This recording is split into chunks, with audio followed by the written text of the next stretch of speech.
Hello guys, welcome to our channel. তো আজকের এই ভিডিওতে আমরা ইন্ডিয়ান ফুটবল রিলেটেড বেশ কিছু গুরুত্বপূর্ণ আপডেট নিয়ে আলোচনা করব। যেমন মোহনবাগান ইস্ট বেঙ্গলের পাশাপাশি বেঙ্গালুরু এফসি, এফসি গোয়া টিমকে নিয়েও আলোচনা করব। আইএসএল এর নতুন টিম নিয়ে আলোচনা করব। আইএসএল এর নতুন টিম চার্চিল ব্রাদার্স, তারা আইএসএল খেলতে চাইলেও বাধা দিচ্ছে আইএসএল এর 13টি ক্লাব। কিন্তু কেন, সেই বিষয়টা নিয়েও আলোচনা করব। তো ভিডিওটা ইন্টারেস্টিং হবে, শেষ পর্যন্ত দেখতে থাকো। আর আমাদের এই চ্যানেলে যারা প্রথমবার এসেছো তারা অবশ্যই সাবস্ক্রাইব করে পাশের বেল আইকনটিতে অল প্রেস করে দিও। তো চলো শুরু করা যাক। প্রথমেই আমরা যে আপডেটটা নিয়ে কথা বলবো সেটা হচ্ছে আইএসএল এ খেলতে চাইছে চার্চিল ব্রাদার্স। তারা কিন্তু আই লিগ ছেড়ে আইএসএল খেলতে ইচ্ছা প্রকাশ করেছে, তবে সেখানেই আইএসএল এর 13টি ক্লাব কিন্তু বাধা দিচ্ছে। যেমনটা আপডেট বেরিয়ে আসছে, বেশ কিছুদিন আগেই এই বিষয় নিয়ে কিন্তু এআইএফএফ এর সঙ্গে একটা মিটিং হয়েছে এবং পরে যে আপডেটটা বেরিয়ে এসেছে 12 তারিখ অর্থাৎ আজকে কিন্তু আরও একটা মিটিং ডেকেছে।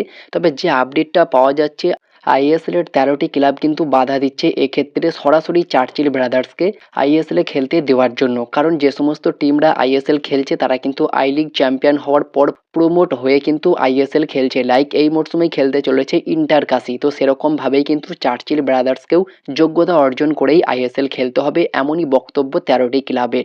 তবে এআইএফএফ কী সিদ্ধান্ত নেয় এই বিষয়ে আজকের মিটিংয়ে, সেটা এখন দেখার বিষয়। তোমাদের কি মনে হয়, চার্চিল ব্রাদার্সকে কি সরাসরি আইএসএল খেলতে দেওয়া উচিত, নাকি যোগ্যতা অর্জন অর্থাৎ আই লিগ চ্যাম্পিয়ন হওয়ার পরেই তাদেরকে প্রমোট হয়ে খেলতে হবে? অবশ্যই তোমাদের মতামতটাও কমেন্টে জানিও। বাকি কনফার্ম কোনো আপডেট আজকে পাওয়া গেলে অবশ্যই তোমাদেরকে জানাবো।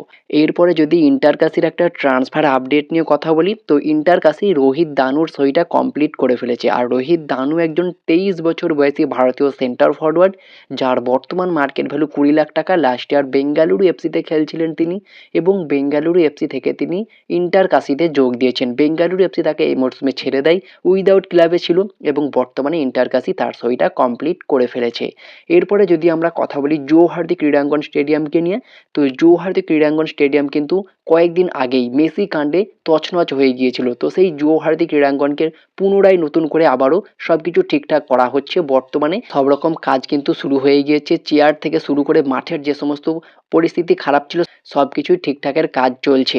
প্রথম ম্যাচ অর্থাৎ 14ই ফেব্রুয়ারি মোহনবাগানের ম্যাচের আগেই আশা করা যাচ্ছে প্রায় সব কিছু ঠিকঠাক হয়ে যাবে এই জৌহার্দি ক্রীড়াঙ্গন স্টেডিয়ামের। এরপরে যদি আমরা ইস্ট বেঙ্গলের একটা আপডেট নিয়ে কথা বলি, তো ইস্ট বেঙ্গলের দুর্দান্ত ডিফেন্ডার কেভিন সিভিল, যিনি কিন্তু ইস্ট বেঙ্গলে আসার পর ডিফেন্স লাইনটাকে দুর্দান্তভাবে শক্তিশালী করে তুলেছে, একটা লিডারশিপ এনেছে ডিফেন্স লাইনে। তো সেই কেভিন সিভিল কিন্তু ছিটকে যাচ্ছে, বড় একটা ধাক্কা ইস্ট বেঙ্গলের জন্য হতে পারে। প্রথম বেশ কয়েকটা ম্যাচেই কিন্তু খেলতে পারবে না এই আর্জেন্টাইন ডিফেন্ডার কেভিন সিভিল। শোনা যাচ্ছে 3 সপ্তাহের জন্য তিনি ছিটকে গিয়েছেন। পাশাপাশি নাওরি মহেশ সিং, তিনিও কিন্তু ছিটকে গিয়েছে বেশ কয়েকদিনের জন্য। তো এই চোটগুলো কিন্তু ইস্ট বেঙ্গলের জন্য খুবই বড়সড় একটা ধাক্কা হতে পারে প্রথম কয়েকটা ম্যাচের জন্য। তো আশা করব খুব দ্রুত এই প্লেয়ারগুলো চোট থেকে ফিরে আসবে।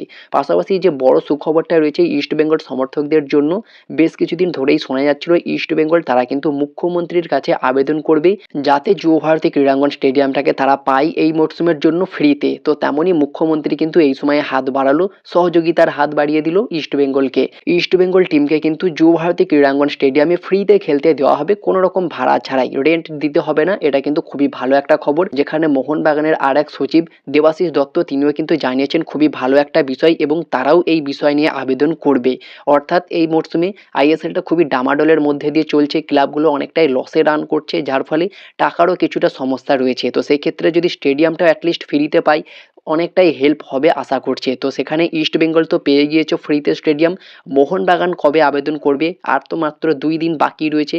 দেখা যাক মোহনবাগান তারা খুব দ্রুত আবেদন করে ইস্ট বেঙ্গলের মতো তারাও ফ্রিতে খেলতে পায় কি না।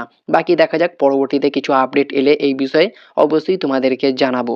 এরপরে যদি আমরা কথা বলি এফসি গোয়ার নতুন সেন্টার ফরওয়ার্ড হিসাবে এই মরশুমে যোগ দিয়েছে ঈশান পান্ডিতা। নতুন তো নয়, এর আগেও এফসি গোয়াতে খেলে গিয়েছে এই ঈশান পান্ডিতা। দীর্ঘদিন পর আবারও কামব্যাক করলো, হোম কামিং বলতে পারো ঈশান পান্ডিতার। আর এই মরশুমে ঈশান পান্ডিতার নিজেকে প্রমাণ করার সুবর্ণ সুযোগ, কারণ বর্তমানে এফসি গোয়া টিমে কোনো বিদেশি সেন্টার ফরওয়ার্ড নেই, যার ফলে কিন্তু ঈশান পান্ডিতার উপরে অনেকটাই নির্ভর থাকবে FC Goa coach Manolo Marquez, অর্থাৎ ঈশান পান্ডিদাকে নিজেকে প্রমাণ করার শেষ সুযোগ এটাই। এই মরশুমটা পুরোটাই পাবে এবং নিজেকে মেলে ধরতে হবে এই মরশুমেই।